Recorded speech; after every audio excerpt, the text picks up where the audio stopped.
Guys, it's happened. Good for Texas. Arch Manning has announced his commitment. He is going to the University of Texas. The Longhorns lock up another incredible quarterback. They're going to go from Quinn Ewers, the latest top quarterback prospect just a couple of years ago, to now Arch Manning, number one recruiting prospect in the nation. Perfect rating as of right now. His number one in the composite, five-star kid. This is a big get for Sark and the Longhorns. Let's talk about what this means for them and their roster moving forward.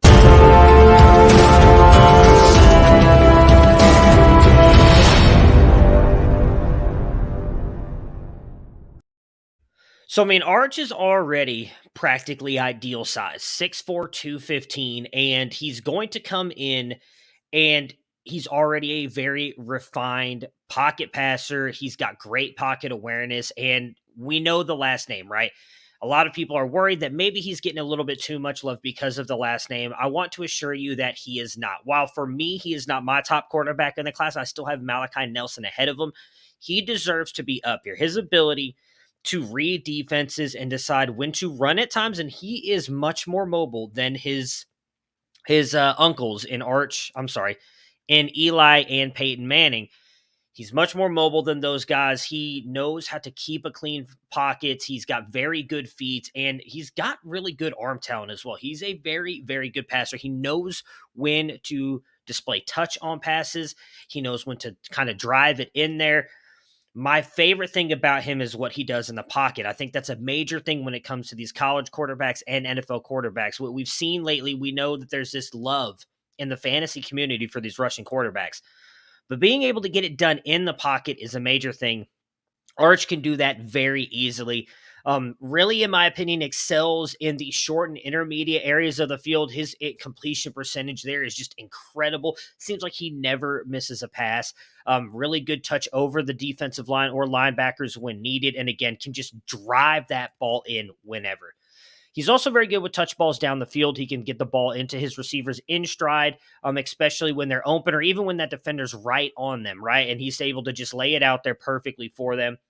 He really seems to have this cool, calm, composure in the pocket. I rarely do you see him kind of panic or under duress. Whenever there are defenders around him, he just seems to take his time, always seems to make the right play. Definitely has made some bad throws as well. I don't want to make this off as he's the perfect prospect. You go watch some of his games. There's times he clearly missed a linebacker or maybe forced a ball that he shouldn't have. But overall, he is a very, very good prospect. And what does this mean for Texas? I don't think he pushes Quinn next year. Quinn's going to be the starter this year. Likely he's going to go out, in my opinion, have a very good season. And if he does that, despite how good we think Arch is, I don't think that he's better than Quinn Ewers. And I know we have not seen Quinn on the field in almost 2 years now at this point due to him reclassifying. He only did a couple handoffs there at Ohio State, but he was still practicing with what is considered one of the better coaches in college football and Ryan Day in developing quarterbacks for an entire year. And with that offense, he comes down to Texas and has Steve Sarkisian, which say what you want about him. If you go look at his history, he's put a lot of quarterbacks into the NFL, including I'll go on the low end side of Jake Locker when he was with Washington and Cody Kessler when he was at USC. Not counting the recent guys of he had Tua Tagovailoa, Mac Jones, put those guys in. Matt Ryan had one of his better NFL seasons when he was the offensive coordinator there. Steve Sarkisian knows how to get the best out of his quarterbacks and the best out of an offense.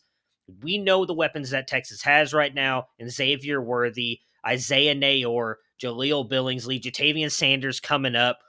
It's going to be a very good roster. They're going to have a lot of pieces there around him. Quinn, I think, is likely still going to be the starter next year. Then you're going to get Arch for 2 years in a Steve Sarkisian offense with that talent. They're going to continue to recruit around him. They have considered right now one of the best offensive line classes this past year. They don't think that it'll probably come into effect. At least I don't. It takes a little bit of time for those offensive linemen to get going until 2023. He's going to have one of the best offensive lines in his first year as a quarterback, likely in 2024. So Arch Manning, he is set up for success at Texas. It's a great landing spot for him. Good for him.